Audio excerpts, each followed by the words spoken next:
Hi, my name is Lisa Martin. I am the mother of a child with special needs. He has Fragile X syndrome. In many respects, he has been my teacher. He has made me be a more caring, compassionate, better human being.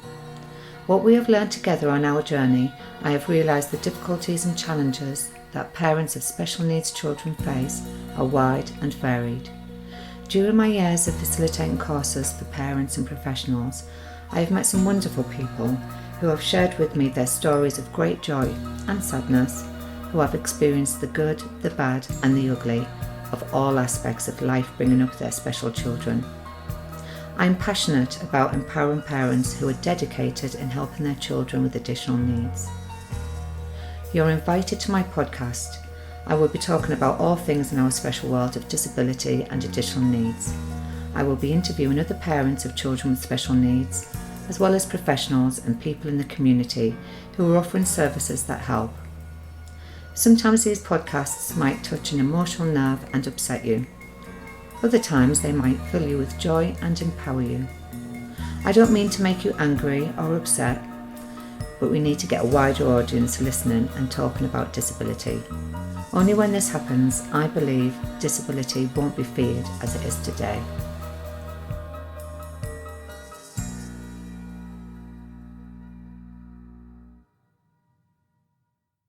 Hello, my name's Lisa Martin, and I would like to welcome another Lisa to the Good, the Bad and the Ugly. So Lisa's a mum of two lovely young men, Nathan, who's 18, and Mathew, who's 15. Welcome, Lisa. Hello.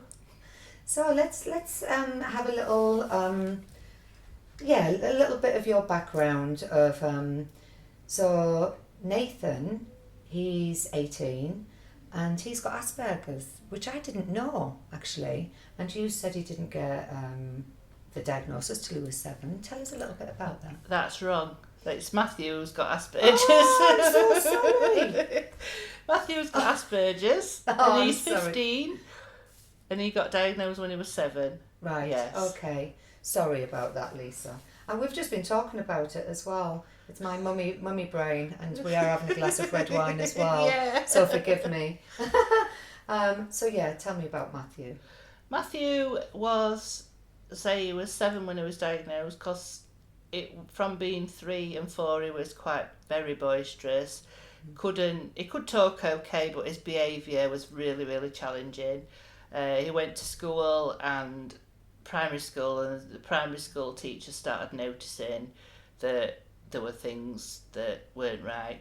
You know, for example, if somebody didn't support Leeds United Football Club, he would be really horrible to them and try and hit them and stuff, because he didn't understand that people can support other teams and things like that. Yeah. Once he didn't like the answer to what somebody gave him, and to save punching him and hitting him, he tried to escape over the school fence. Right, he was a runner then. He was a runner Yeah. then. He ain't now. You can't get him to move sometimes. He was a runner then, and the teacher sort of said to me, do you think he might be on the autistic spectrum? And straight away I was in denial, because he's completely different to Nathan, who we'll talk about in a minute. Because Mathew can talk, is independent, his toileting and everything it was out of nappies by the time he was 3. Yeah. So he wasn't behind with anything. It didn't need help in class educationally. Yeah, intellectually. He hasn't that's got right. an intellectual Absolutely not. disability, In has fact, he? if anything, I would say he's really clever. He's really, really clever, yeah. But it was a social etiquette. He didn't have any at all, even though I tried to teach him it. He didn't have any. An anxiety around people, especially if he didn't know them. And as I say, if they weren't following his rules, they'd have trouble with him at any sports games or anything where there was rules and there were kids messing about. Then he'd get himself into trouble having a go at the kid that weren't following the rules, because he abides by rules. So he was inflexible. That's right. Inflexible thinking. Yeah. So they sort of said to me, I think you might be on the autistic spectrum. And I said, you're only saying that because his brother's got it. Right. If somebody said, I'd think, well, stupid woman, people, they say things like that when really it's actually true, because as we know, it's hereditary, a lot of this, isn't it? Yeah. But at the time, I was in denial because he seemed like a normal child to me at the side of his brother. Yeah. And he was your first child as well, wasn't he? Well, Nathan was my first child. Mathew was the second. I think I've had too I much think to you drink. had too much wine.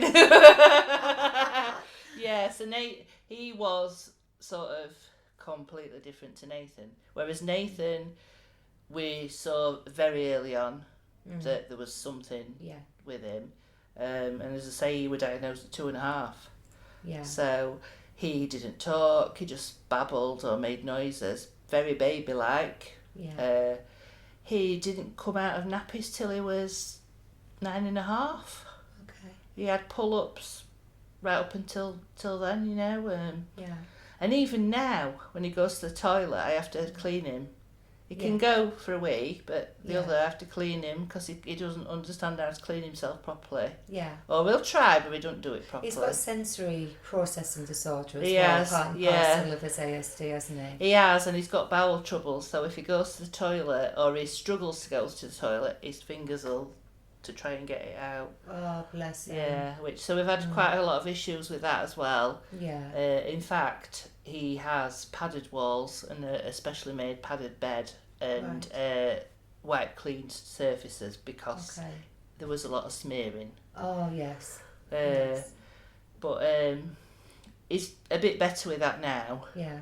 The padding's because of his epilepsy, because his head would Did he used to roll wear back one of the in. helmets when he was He's never younger? worn a helmet, no, because he didn't start with it until Ah, 2014. He's only had it for 5 years. right. So he never needed a helmet because the ones he's had have been in his sleep and he's hit his head against the wall, which is then we started with the padding. Yeah. Or he's already been laid down on the floor. Or he must sense something's coming because he'll go and lay on the floor. Oh, bless him. Yeah. Yeah.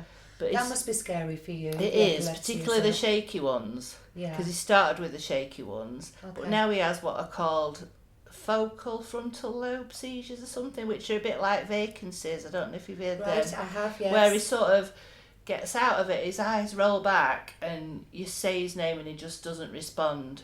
And they can only last between half a minute and a minute, but Yeah. he's there nonetheless. So he Yeah. has medication for that. So is that regulated now? The Yeah, that's epilepsy? regulated, Oh, that's yes. good. In fact, Yeah. they've just upped it a little bit because he were having more of these like vacancies. Yeah. So, Oh, that's scary. yeah. And he's got global delay as well. Yeah. Yeah. So bless him. He's a lovely boy.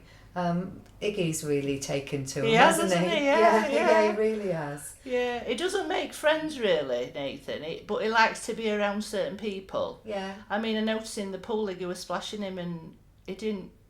I mean, a couple of years ago, if somebody had done that to him, he'd have gone for him. Would he? Yeah. Yeah. But no, he thinks Yeah. it's funny and he that's was laughing and and that's Iggy's smiling. way of saying hello. Saying hello, that's Yeah. right, yeah, it is, and Oh, it's lovely. nice, yeah. He's been Yeah. really smiley in pool and everything. Oh, brilliant. Yeah, Oh, so- good. So tell me about the dads, because you've really struggled with the dads of the boys, haven't you? I have, yeah. Their dad was completely in denial with both children.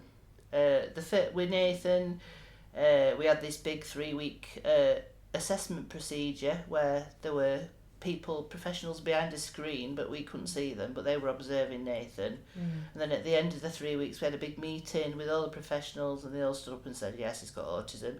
There's a pack, go away and Yeah. off Good you luck, go. see you later. See you later. Yeah. Now, I sort of had a big cry and then thought, I need something to help him. I need to learn as much as I can about it. So I went on early bird course, I went on Makaton course, all different courses to do with autism.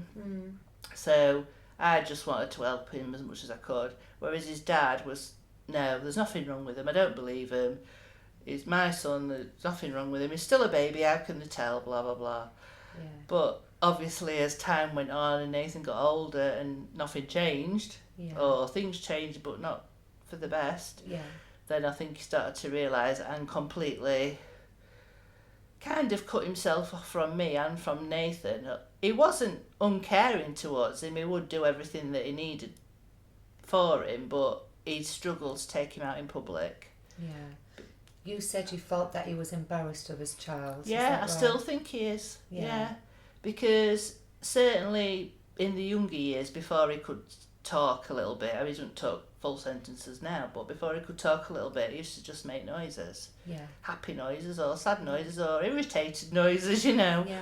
And of course you get people staring and looking and saying things, and I mean I've still continued to take him out because I think, well, there's as much right to go places in this world as what everyone else has. Yeah. And eventually, you'll probably realise this, you get tougher and tougher and tougher. Yeah, you do. And eventually you think, well, I'm going to tell them what for if they've got out to say about my lad, don't you? Definitely. But in the early days you think you just want to cry and come out of places really upset, which I have done. Yeah. But me too. as you say, as you get older and older and wiser as well, you think, no. But he hasn't gone through that stage, has he? Not at all. And that must be devastating for you to feel that he's like that with your child. It is.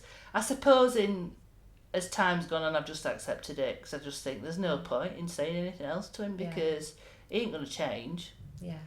And I do actually believe that he's on the spectrum himself. Right. I've never told him that, but you can see it. It's classic. It's presented. Yeah. In fact, it's a classic carbonated copy of Mathew. They're both exactly the same. So tell us about Mathew, because this isn't even more devastating for you, because you were telling me earlier that he's still in contact with Mathew. He'll take Mathew out, he'll give Mathew money, but he won't with Nathan. Yeah. And that's even worse. It is worse. I mean, he will have Nathan, but it just takes him to his flat or for a drive somewhere and then back. And he's not unkind to him, he's not uncaring to him, but he doesn't have the same rapport as he does with Mathew, because he'll take the both Leeds United supporters, he gets him a season ticket, they go watch the match, they both play cricket, they're exactly the same, you see, so they've got a lot in common. Whereas you don't really necessarily have anything in common with Nathan. You can't talk to him about it. Yeah. But I've said to him, you know, Nathan likes swimming. You could take him swimming. He likes the park. He likes shopping. Just recently discovered liking charity shops. Oh, brilliant. Which we've been to them today even on holiday because he likes charity shops. You know, I could take him there. It doesn't have to cost a lot of money. It's just taking him out somewhere. He likes going to the pub for his lunch. You could take him for his lunch, couldn't he? Yeah. Or even to a fish and chip restaurant, likes them, you know. Yeah. But no, it's like banging your head against a brick wall for so many years that in fact, in the end, you just think, well, there's just no point in bothering anymore. Yeah, and didn't he send some money to the holiday for Mathew? He came to the door and said, is Mathew there? I've got £20 for Mathew. And I said, well, what about for Nathan? And he went, I've got £20 for Mathew. And I said, right then, took it off him and said, right, well, that's £10 for Nathan and then £10 for Mathew then. Yeah. And he looked at me disgusted. Yeah. But it's upsetting. I thought, well, you know, no, it's £10 each. Yeah. But Mathew was brilliant about it. But Mathew was brilliant about it. I said to him, I'm not being awful, Mathew. I hope you don't think I'm wrong saying Nathan should have £10, but, you know, it's only fair, isn't it? And he went, well, to be fair, Mum, yes, it is. It is fair. No, bless him.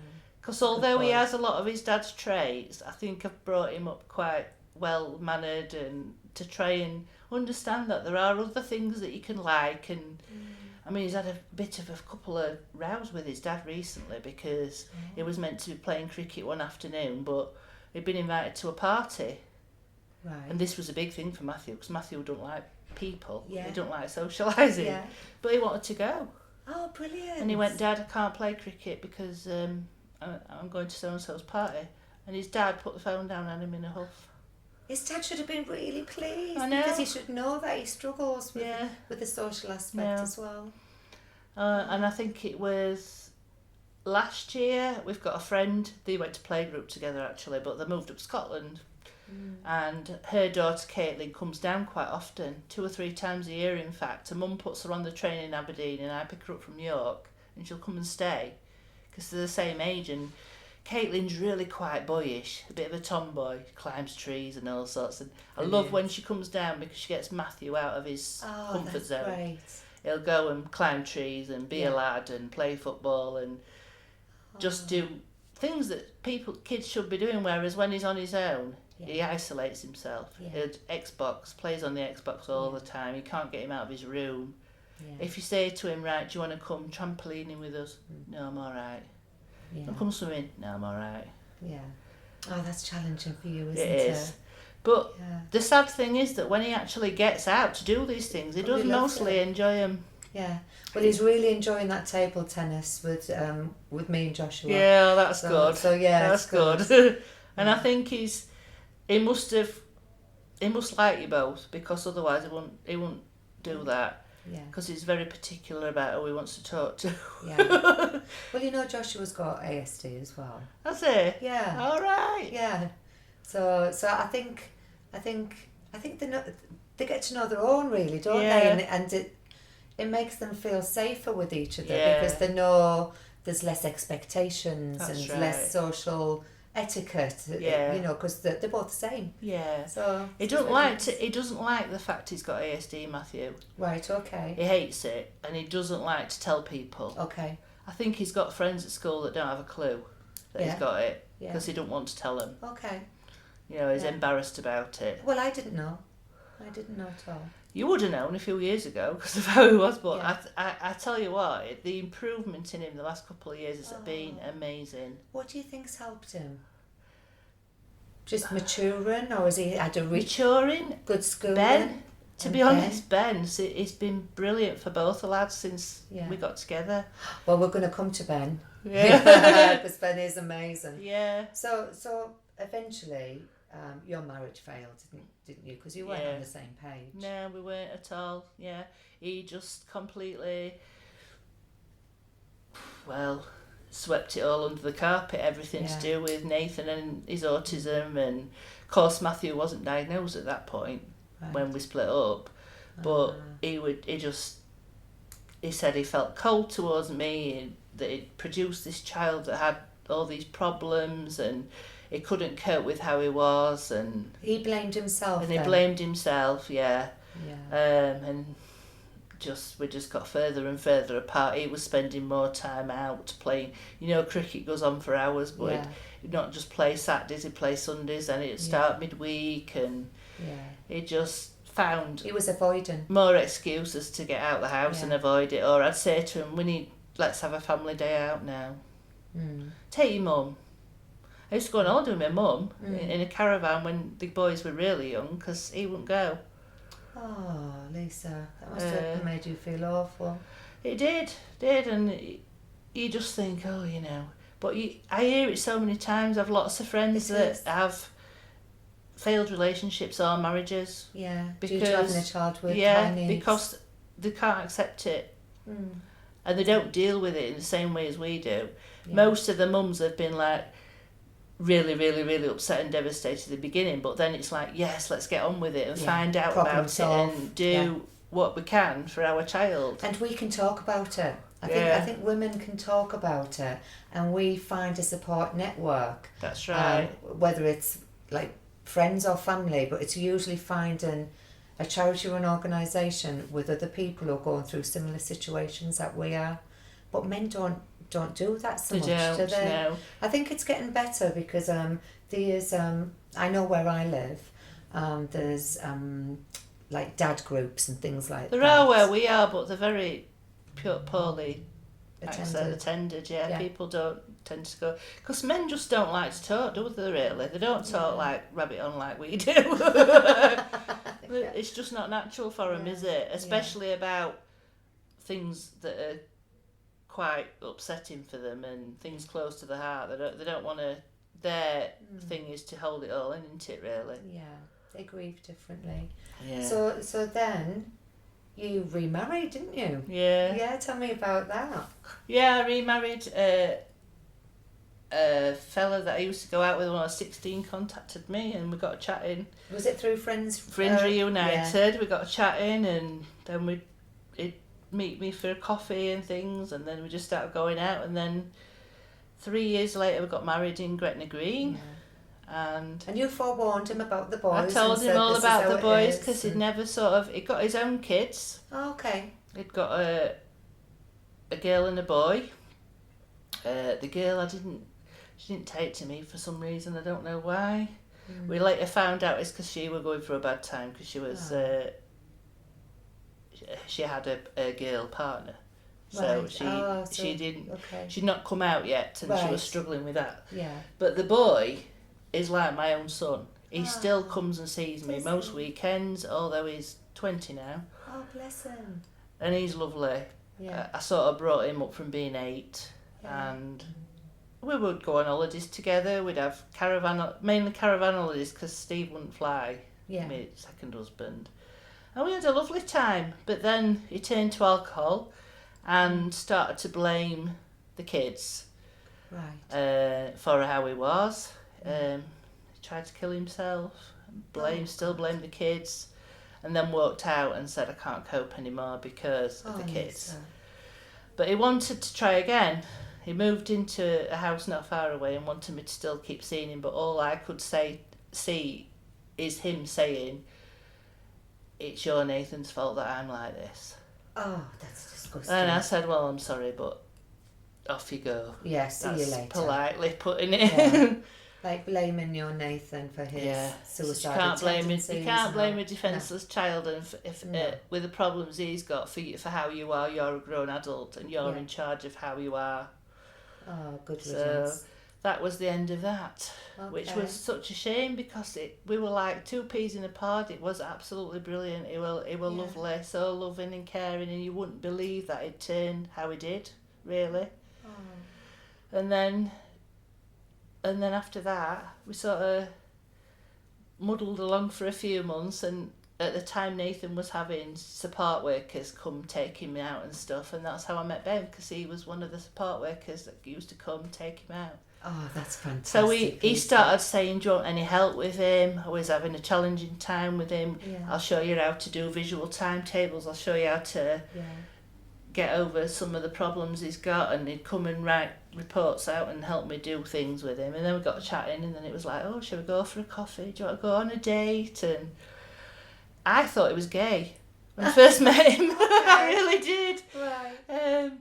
And then this particular time, I was like, oh, I don't know at first, because I was like still not quite over Steve, and still upset about everything, and just thought, I'm not very good at this relationship and lark thing, because my marriages had failed, and I just thought, oh, I don't know if I want to do all this again. And but this one particular day, this was what made me think, yes, I will go out with you, because I was really ill. I had gastroenteritis. I was in bed, ill, and Nathan was in respite.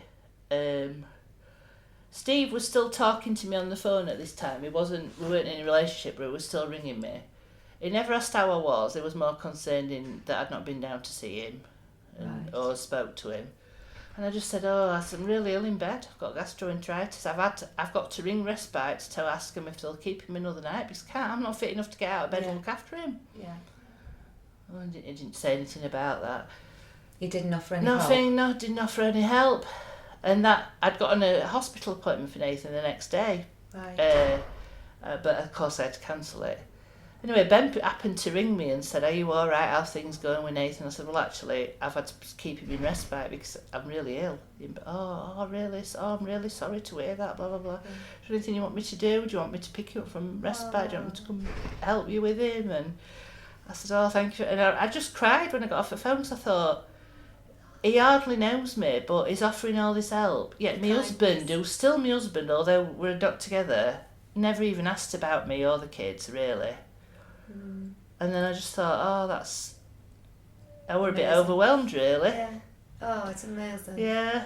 And then we went on a date, went to Sherwood Forest, had a look round, had a bit of lunch, and we're lovely. And then it all just went on from there, really. Oh, he's a good guy. He's a good lad. They're still out there. And nothing bothers him, He just doesn't seem fazed by anything, any behaviours or anything. Yeah. In fact, if anything, he's helped with anything they've struggled with. Yeah. And that's great, because he's always been in the caring world, you said, as well. Yeah, he has, He's worked for young children to young adults. He has. He's worked as a volunteer for the befriending service, and, children that are sort of in the system that are, say, being fostered and things, and volunteers go and take them to the youth club and things like that. Yeah. He's done things like that. Yeah. So yeah, he's a good guy. He is. And we get on quite well because I've sort of done a bit of that as well. Plus I used to work as a LSA in a school. Oh, did you? Yeah, I did it for about 3 or 4 years. Was that when you had the boys, or was it before the boys? Yeah, when I had them, Yeah. Yeah, I worked in mainstream school. Okay. It was just this one lad, actually. I followed him right through to middle school from primary. Brilliant. But then, unfortunately, he weren't suiting him and they found him a special school in the end. Yeah. So, and then at the same time, Nathan got diagnosed with the epilepsy, which was when I stopped work to look after him because it was quite difficult at that time. Of course, yeah. Obviously, with all these other things that are going on. Yeah. So that's what I did. And then I've gone into care again now. Do respite care for the elderly and people with learning disabilities. Right. Take them out shopping or do the shopping for them or sit with them if they're end of life and things and the partners want to go shopping or go out, you know. Yeah. And so I think a lot of us parents who have got children with high needs still end up looking after other people because we're just great carers, aren't we? I looked after my grandma. She's 93 now. Until I got there, I couldn't cope with work. Nathan, Mathew, and her. That's a lot. And she's got carers now. Yeah. I still go and see her. I ring her every day. She lives up the road. Yeah. And I go and see her every couple of days. But it was just getting a bit much. Yeah, of course. But you do find yourself, don't you? It's like Lewis has been out with us this morning because I've known him for years and he likes being with us. And George has been poorly. They end up taking him to the doctor. So I do. I like it though. I like helping people. Do you do stuff for you? Do you do self-care? What do you do for yourself? Every Friday, me and Amanda meet up for coffee or lunch. Good. Every Friday, Brilliant. most Fridays. I like to go away for the weekend at least 2 or 3 times a year, me and Ben, even if it's just for one night. Yeah. Going to the lakes in September for 3 nights. Yeah. Yeah. It's a military operation going anywhere on our own because we have to sort out the kids, the dogs, the cats. The parent. Yeah. But it's worth it once we get there because we don't get a right lot of time on our own. Because it's really important. It's really important that you have you time as well. It is because that's the only thing you think when you're entering into a new relationship. You think, you know, it is quite hectic, my life, and is there going to be time for us time as well, you know? Because it's one thing getting into a relationship, but it's maintaining it That's as well, right, isn't it? keeping it, which I ain't got a right good That's track record. Well, that's why I'm still single. Yeah. I've got nothing else to give. That's how I feel, because all of my energy goes into Wiggy. That's right, it does make you feel like that. Because we're trying to navigate a system that's completely broken. Because we're not signposted anywhere. We've got to find everything ourselves, haven't we? That's right, And we're constantly having to fight and work and, you know, look after a challenging child. So it is hard. It is. So well done to you. Take my hat off. That's brilliant. It really is. So I know something that you're really, really concerned about is now that Nathan's 18, is the transition into adulthood. It's worked out well so far because he's got the same package as he had before. He has 3 nights and a week in respite because he don't sleep very well, so that's why he has that. He has 6 hours a week support worker package, personal budget. But I hear so many people say that as soon as they get into adulthood, yes, they might get the same package, but once they come to review it, they start saying, oh, well, he don't need that. Oh, he don't need that. Just because he's 18, he don't need that, but his needs haven't changed. Yeah. He's exactly the same boy. So his chronological age is 18, but developmentally... He's about 6. Yeah. Yeah. So you wouldn't send... This is what they wanted me to do at first. They wanted me to put him in supported living. Right. You wouldn't send your Iggy even, would you, to live on his own? No. With 24-hour carers going in? No. No. Definitely not. Absolutely not. Well, that's what they asked me to do originally. Oh, God. And I was like, no, sorry. You wouldn't take your child who's 6 and put them in a home with strangers, Yeah. would you? No. No. It's weird, isn't it? But it's cheaper, apparently. It's cheaper for them to do that. So I'm still sort of like this, whether they're going to start saying that to me as the next year or two goes on. Worry, isn't it? Yeah, because they've already said that he won't stay where he is in respite forever. It's just sort of a Why bit of a can't he stopgap. stay there forever? Because it's most part of it is residential home, and they only do offer like 2 bedrooms for respite. But obviously, as the other kids that are not 18 are becoming 18, they're going to have to go somewhere, aren't they? Right. So then they're looking at where's Nathan going to go, and they're still trying to push supported living, and I don't want it. Yeah. And he won't want it. No, of He's course got he a wouldn't. routine. He likes. Yeah. He has a routine where he goes to respite, he comes home, he has a couple of nights at home, he goes to his dad's 1 night a week, and then he comes back home, and then he goes in there. And he likes it. He likes being with us. Yeah. And weren't they saying about the transport as well, that you might lose that? Yeah, they were saying you might lose the transport because the council won't pay for the taxis. Yeah. Excuse me. The taxis to and from school. So you either have to pay for them out of his budget, out of his money, or because we have a Motability car, because Nathan gets higher rate Motability, we'd be expected to hand the car over to respite so that they could use it to take him to school and back and out and about. So then what would I do? Yeah. I'd have no car. Of course. So, because I wouldn't be able to afford to buy one. Yeah. So there's that worry as well. Yeah.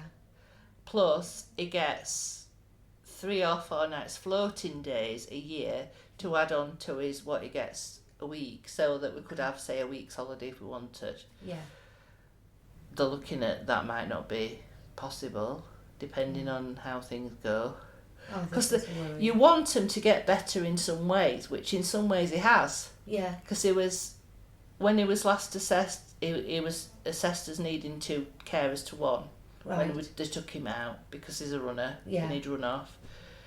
Now he's chilled right out, and usually 1 person can manage. That's good. But as soon as they start hearing that, right, 1 person can manage, so we'll take the 2 to 1 off you, so that's less hours. Right. So it might go down. So that's going to drop then into 3 hours a week. You know, and how's he sleeping? Oh, well, he might be sleeping a bit better. Right, well, he don't need them nights then.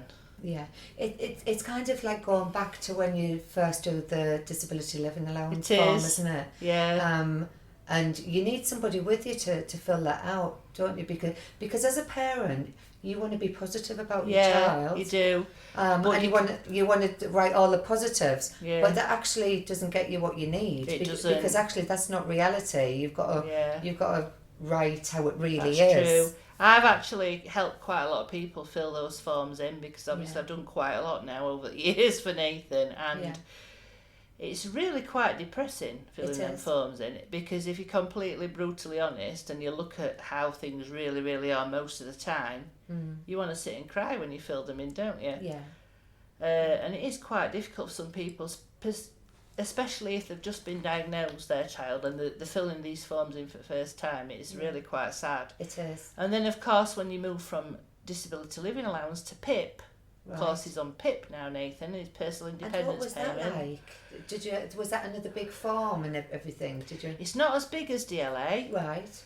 but you have to really, really read the questions, because it's a let's see if it can catch you out how many times. It's one of them kind of really? the way they word things. Yeah. So I've got all of this to look forward you've to. You've got to really read the questions and really think about your answers. Yeah. And make sure you're following them through for the rest of pages in different ways, because they're trying to catch you out. That's awful. Yeah. I mean, obviously we're thinking, will he still get higher rate mobility, will he still get higher rate care? Because although he can walk, he will throw himself to the floor if he doesn't want to do something, or he'll lay down. You've probably seen him laying down quite a bit. Iggy does exactly the same. And that's because he's either bored or he don't want to do something. Yeah. He's had enough of something. He's had enough of walking. Yes. And I don't want to walk anymore, so I just walk. So we have a wheelchair for him sometimes to put him in if we're in the middle of somewhere and we need to get him from A to B. Yeah. Or it's busy. If it's a really busy, crowded place, say for example Alton Towers. Yeah.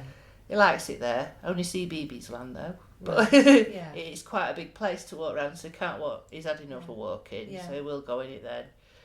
Plus, when you go to a shop, you need to be as near to the shop as possible, because if you're trying to cross roads and walk miles, and it's just a nightmare. It's very challenging. It is. So obviously you've got the blue badge and everything. We've got the blue badge and everything. Because that's a tricky thing to fill out as well, because it's only just recently that they're accepting more hidden disabilities. That's right, it is, yeah. I mean, I used to just send everything in the kitchen sink to them, like all the evidence, and I think they didn't read all of it. They used to just probably think, she means business. Yes. Yeah, let's just give it was harder this time applying for the badge, because they automatically get it on higher rate mobility on DLA, don't they, for the blue badge.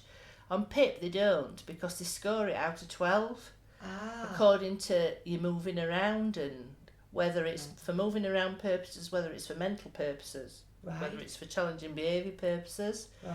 So the way they score it, and you have to get a certain score, and our score, I think his score was something like 6 out of 12, so it wasn't enough to automatically get the badge. Oh dear me. So I had to send in all the reports from his psychologist, all the reports from school, every report known to man. And it's like he needs his own PA now. And they sent me back, they just sent me back the badge. Because a lot of people have to go and have a face-to-face assessment. Because I thought, well, if they see him, what are they going to do? They can't talk to him. Yeah. Really. So I was quite glad about that. But it is hard, because you don't automatically get it where you do with DLA. I think it's the constant having to reapply every year for things, isn't it? It is. That is just... And every time we have to write in the negative about our child, it just triggers that grieving process again, doesn't it? It is, and then that makes it really, I don't know about yourself, you seem really bright and cheerful all the time and everything, but I'm sure you've had your moments. Have moments all the time, I have suffered with depression, anxiety. I put loads of weight on. I put 3 or 4 stone on. I did as well. And trying to get it off as well is so hard, because you have a bad moment and you have a chocolate bar, don't you? A piece of cake or some more wine. Well, it's like an emotional crutch, isn't it? That's right, yeah. So it's completely understandable. Yeah. And plus a lot of us end up having physical problems as well, because the mental health problems that we end up having, because we've got stress on a daily basis, and we get anxiety and all of that. It then affects the body, doesn't it? So a lot of us have got fibromyalgia and autoimmune diseases and things like that, and then that makes it more difficult to care for our children. Yeah, that's right. So it's kind of like one big figure of 8, really, isn't it? It is. Yeah, you're trying to be positive and full of yourself for your children, but then there's some days you don't want to get out of bed. Yeah, really. No, we have good days and bad days. Don't we? Yeah. But I think as time goes on, and there might be 1 step forward and 3 back, but then there are other times when there's 3 leaps forward, which with Nathan, the last year seems to have been that way. Oh, fantastic. Which is really, really good, because you don't know what to expect, do you, when they get older? You don't know whether they're going to get better at certain things. I never thought Nathan would ever utter a word. Never thought he'd ever speak. Yeah. But, although he can't have a conversation with you, he can say odd things. Or he can repeat what you say to him. He's got the echolalia like Vicky, hasn't he? Because I said to him tonight, me and Ben was laughing, said to him, so, tomorrow then, what are we going to do? And he looked at me and went right up and he went, so, tomorrow, blue car with Mummy. And Ben said, and who else? And he went, and Ben and Mathew and with Nathan. Oh, fantastic. And he says, and where are we going to go? And he went, beach. Oh, bless him. So he is getting his needs met. Yeah, he does. Yeah. You ask him what he wants for tea, and it's always chips and chicken. Yeah. And I just said to him, what about some garlic bread tonight? We've got garlic bread. Sometimes we'll eat garlic bread, but it's got to be the right shape. Oh, right. And it was triangular tonight, so that weren't right shape. Okay. Because I said, and chips and chicken and some garlic bread. chips and chicken. But they've got garlic bread, chips and chicken. I thought, he don't want Yeah. garlic bread then, does he? Yeah. So you've always struggled getting him to eat as well, haven't you? Yes. So he's a very picky eater, isn't he? He was always underweight. He had to have the build-up shakes and things from the dietitian right up until a couple of years ago, because he was 7 stone at his lowest a couple of years ago. Yeah. He's now 10, so he's put loads and loads on. Well done, Nathan. Yeah. The dietitian in the end said just let him eat whatever he wants to eat, whether it's chocolate, sweets, cake, anything. There's no point in healthy eating because he's just won't or can't eat it. Yeah. So but he still eats the same old sort of food, but he'll eat a lot more of it. That's good. If he's in the right frame of mind and if he's not struggling with his bowels, and the because right that makes a big and the right environment as well. Yeah. So, but is it constipation he suffers from? It is, and that's probably because of his diet as well, because he's not eating the veggies and the fruit and the fibre really that he needs. It is. Really struggles it. He'll go once a week. Oh, bloody hell! Once a week, and he has 4 Docosate tablets a day plus Senna every other day. Oh, really? And he's still only once a week. Oh. And he must get a lot of tummy ache as well, does he? Well, you can't really tell. He never sort of says anything. Won't tell you, You just know that on them days, he must feel really full, he don't eat. Right. But when he's been to low, because day after he can't fill in. Oh, and then he's eating. He'll have more chicken nuggets and chips, and he'll have more pizza, and he'll have more pasta and things like that. It's like fast or famine. Yeah, that's right. That's what it's like. Yeah. He's just recently started drinking more milk, so that fills him up a bit. Okay. But it's really difficult to know what else to try to give him, because he won't. He'll only eat trying certain new foods. things as well, isn't it? Because anything new is a very ASD thing, isn't it? To get anyone with autism to try new things can be really challenging. The funny thing about him is he has tried new things at respite. He's had potato waffles at respite. He's had baked beans. Won't touch him at home. Yeah, see, Iggy's like this because they like everything in boxes, don't they? Yeah. So when Iggy sees me in his school, he doesn't like it. No, so you're not supposed to be here. Yeah, because you live it at freaks home. him out. Yeah, because I'm mummy home, school, his teachers and his friends at school. Yeah, and when we go to birthday parties and if any of the kids from school are there, Iggy finds that really weird as well. Yeah. So it's a similar thing, isn't it? It is, yeah. So he'll point things out and you think, is he pointing it out because he wants to try it? So, because he said yesterday at breakfast, eggs. Oh, do you want an egg then? I'm thinking, I'm excited here. No. Oh, he's just telling me it's an egg. What it is. Yeah, or tomato. Red cherry tomato, that's what he said the other day. Cherry tomato. Oh, do you want some cherry tomato? No. Oh, bless him. He's very clear on what he wants and not his favourite. No. It's all about being in control as well, because when you've got all that anxiety, they like to be in control of what they're eating and what they're doing. And he likes to be in control of what I'm doing as well, and what I'm eating and where I'm going. And that's really hard, isn't it? It's really, really hard. For example, when he comes home from school in the taxi, he'll ask me, as soon as he comes out of the taxi, he'll ask me, he'll say blue car. He's asking if we're going anywhere. Yeah. And if I say no, he'll say pyjamas on. Nathan pyjamas on, mummy pyjamas on. I don't always want to get my pyjamas on at 3 o'clock in the afternoon. I don't mind when it's dark weather and dark nights and it's winter, but not in the middle of summer when it's sunny outside in garden. Do you know what I mean? And so does it's he quite get really difficult. Frustrated with I you? keep saying, or he'll follow me around. I'll say, right, no, mummy's making dinner first. First dinner, then pyjamas on. And he'll go upstairs and he'll settle down on his bed for a bit with his iPad, or he's got a big bubble tube thing that he likes to watch that changes colour. And he'll come down and check that I'm still sat on the sofa. If I get up and he'll go, Mummy's sitting down. I'll say, no, Mummy's making dinner. First dinner, then Mummy's sitting down. Yeah, it's his way of wanting to feel like or he's I'll get in up control. and I'll say, I'm going to the loo. Yeah. First Mummy toilet, then sit down. First mummy glass of wine, then sit down.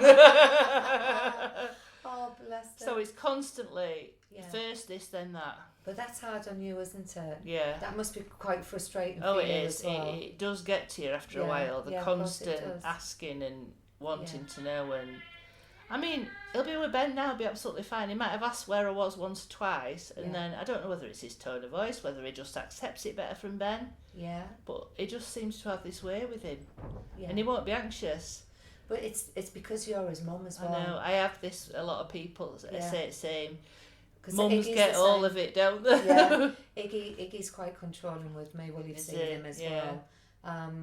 But he's all right with Grandad and he's all right with Joshua. But Mummy, he likes to boss me around. Yeah, that's almost what he does, bosses me around. Yeah, and I say to him, "Oh, you're being very bossy with Mummy," and he goes, "You're the bossy one." Does he? You're the bossy one. Yeah. Well, he just wants to know all the time. I mean, because I smoke. Well, I've stopped for ages and I started up again the last few months. And Mummy's smoked first, then back soon. And last night, because we were in the little lounge down here, I'm going round back. He's looking at me through the window. And I'm like this in corner, and then he's got back at the computer, and I can see him looking. Mummy's coming, sitting down soon. Sitting down. Mummy's finished. Mummy's smoke finished, then sitting down. I think when they repeat this type of thing as well, it's helping him understand and know what's happening next as well, isn't it? And that's why they do. But the I mean, repeat. we do have visual timetables. We even have clock. We've got a clock that says when it's this time, then this is happening, and first this and then that, and now next and later. Oh my God, I've got them all. Yeah, I've got them all laminated things in my house, than enough, and they're all stuck up on mantelpiece on the shelf there, and in a row, and I've got them in every room. Yeah, and But that's why it's the first then. That's where he gets it and from. And also sand timers. I've even brought me.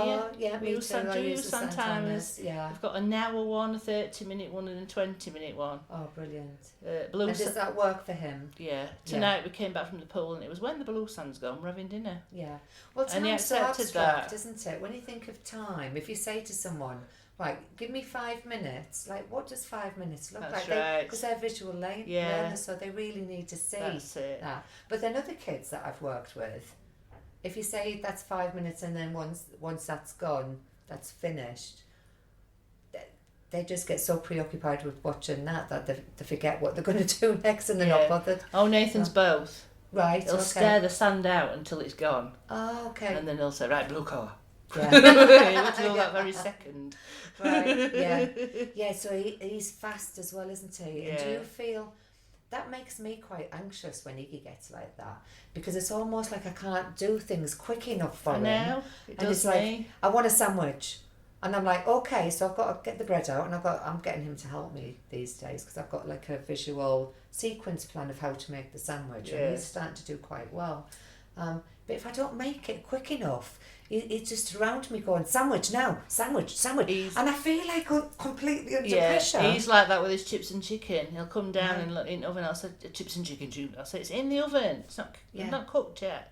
And sometimes I'm trying to open the oven door and I'm behind him. No, don't touch. Yeah. It's not cooked yet. You can't eat it till it's cooked. It's a lot of pressure, isn't it? And sometimes it makes me feel like I've got post-traumatic stress disorder because it's making me feel really jumpy. It does me as well. And kind of like jingly-jangly. Yeah, sometimes he'll do it because he's in a hurry because he knows something he really likes is going to happen after tea as well. Yeah. We had an issue with him, still do sometimes, that we have to take his food off him because he'll stuff it in that quick and try and eat it that quick that he vomits. Yeah.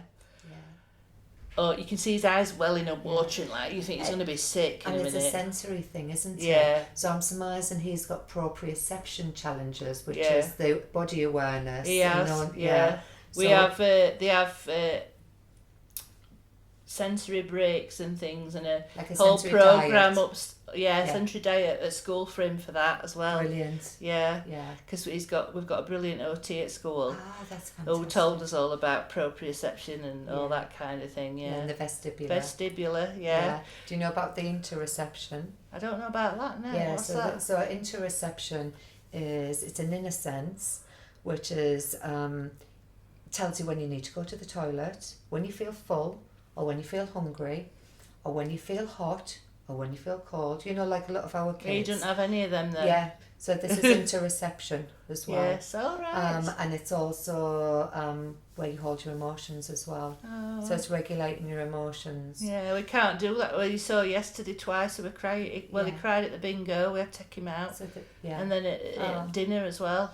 So this is the interoception as well. And he wears a onesie in bed with a duvet pulled over him when it's absolutely roasting. Yeah. Hot. Iggy's the same. And you think, But I'm then- boiling. But then when it's cold outside, He'll run outside in he's his got a t-shirt pants and or his shorts. Yeah, that's interoception.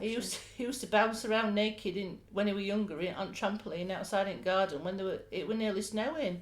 Iggy's the same. Yeah. The sensory processing side of the autism or the Fragile X, it's like I find it fascinating because it's this that makes all of our kids completely unique. Yeah. Because they might all have sensory processing disorder, but then we've got so many different senses, and some are hyposensitive and some are hypersensitive. Hyper and hypo, yeah. Yeah. So you've noticed Tiggy doesn't like wearing shoes. Yeah. He's Nathan has only just started at last 2 or 3 years realising that you have to put shoes on, otherwise you can't go out. Yeah. He would never wear shoes. Oh really? No. Oh, that's Even in interesting. winter, he'd go outside in the mud, Okay. in the snow, Iggy and would he'd do have the a same. right job, yeah. And Iggy could walk on Lego and not And it feel doesn't it. hurt him, no. Yeah. Yeah, no, he don't seem to feel pain either, Nathan. Yeah, it's funny, isn't it? Yeah. And then if he gets a little cut, does that upset him? Yeah. Plaster on, plaster Yeah. on. Oh, Yeah. they've got lots of Yeah, similarities. quite similar, aren't they? Yeah. Yeah. Yeah. Yeah. Do you find yourself there when obviously I've got 2 children with autism and I've worked with children with autism as well. Do you find yourself looking at children, and if you see them in the supermarket you don't think, oh, they're really naughty, you think, oh, they might have autism and Yeah. things like that. You Yeah. find yourself diagnosing people Yeah. sometimes. Not just that, but my friends. Yeah. You know, like, I've got friends that I've talked about this with them, and I've got one friend, and I'm sure he's undiagnosed ADHD, and he's great. He's a great entertainer, and Yeah. he's brilliant. Yeah. And he actually confided in me and said, "Do you know what? I think you're probably right. I've always felt quite different, because there's a lot of us at our age that have never been diagnosed." Yeah, You know. yeah. My friend actually, her son's got quite severe autism, and he's nearly 20 now, and she's going through a bad time at the moment. She's been having some counselling in that for her own ill health. She's got bad lungs, and they found something wrong with her heart and that, and she's only in her early 40s. And she's been having counselling, and the counsellor actually said to her, do you think you're on the autistic spectrum? And she says, well, actually, I have felt it for a while. Right. Because she's very, very... Everything has to match. Yeah. And when she had a daughter, they were like dolls, her and her daughter. Oh, really? Everything dressed matched the same. Yeah. And then she started with the dogs. Okay. The dogs would have coats, matching matching hats, Yeah. even matching welly boots. She's got 3 Shih Tzus, and they go out and take them up park, and yeah. And we've always thought that, but Yeah. I don't know about you, but I quite like them people. Yeah, me I too. seem to be attracted to Yeah. the odd ones. Takes one to know one, doesn't it? Yeah. That's why we get on. That's right. Yeah, that's right. But yeah, I now I'm in this special world, and it's really opened my eyes. I feel like someone's pulled the curtains back, Yeah, and I'm seeing the world, the special world that we live in, yeah. and it's just wonderful. Well, it is because nobody else gets it unless they've Yeah. lived it, and that's why, Amanda, you see in a bit, Mm. we've been friends 13 years now Yeah. because nobody gets it. Yeah. I've got a friend who I went to school with that I've known for 30 odd years. Yeah. They're still my friend, she still comes to see me, but Yeah. she don't get it, Yeah. really. Yeah. Not the same. No. But, you Until know, they walk in our shoes, that's they right. never will. You know, that we can swap poo stories mainly, you know. Right, we keep Yeah. say we ought to write a book about poo. But have you noticed all of us mums have got a great sense of humour? Well, you have to have. You can't sit there and cry for the rest of your life, can you? No. Some days you feel like it, but you can't. We've got to pick ourselves up and keep laughing. And nothing phases you much, does it? No. Been there, seen it, got the t-shirt. That's right. And that's why I love it here. And I didn't think I'd ever want to come to a place like this. Yeah. Because you think, they're all just going to be people with all different challenges, and the kids are all going to be different, and they're all going to be sat there moaning and whinging and crying about it, and you don't want that, do you? Yeah. But it's not like that, is it? It's wonderful. So now we're talking about Freedom Families, which is where I've been interviewing lots of wonderful parents, and they've all got their own stories. And Freedom Families, I discovered it last year, and I know I'll be back every year because this is the first holiday that me and Niggy had last year, and we've tried them all. We've done the fully inclusives, we've done abroad, we've done Great British holidays, we've done caravan holidays, we've booked villas, private villas, we've done it all, and it's all been a nightmare.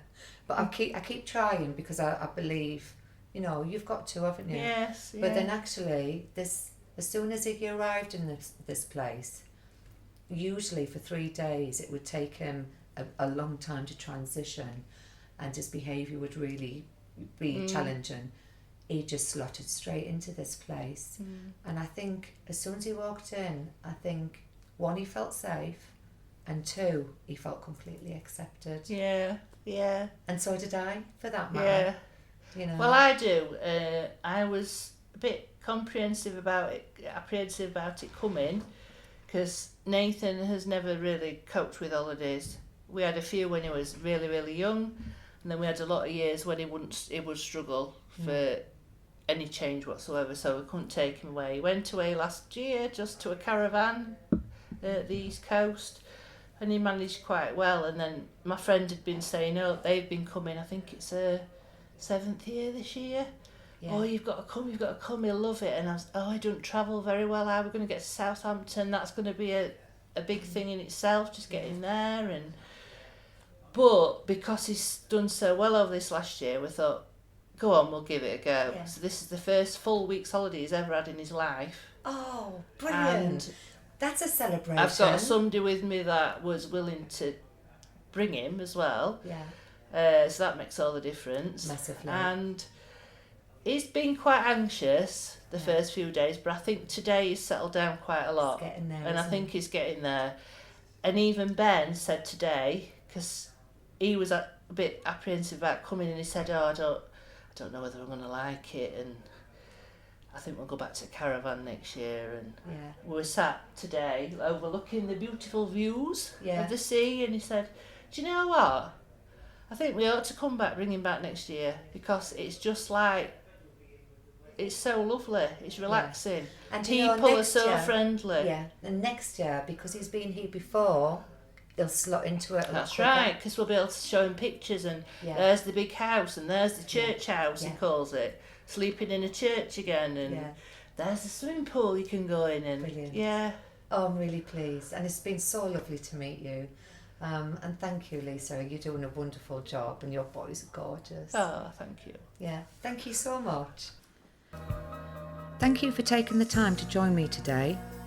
To find out more about what I do, visit www.specialworldtraining.com and follow us on our Facebook page, Special World Training, Instagram and LinkedIn. I believe knowledge is power and strength is in numbers.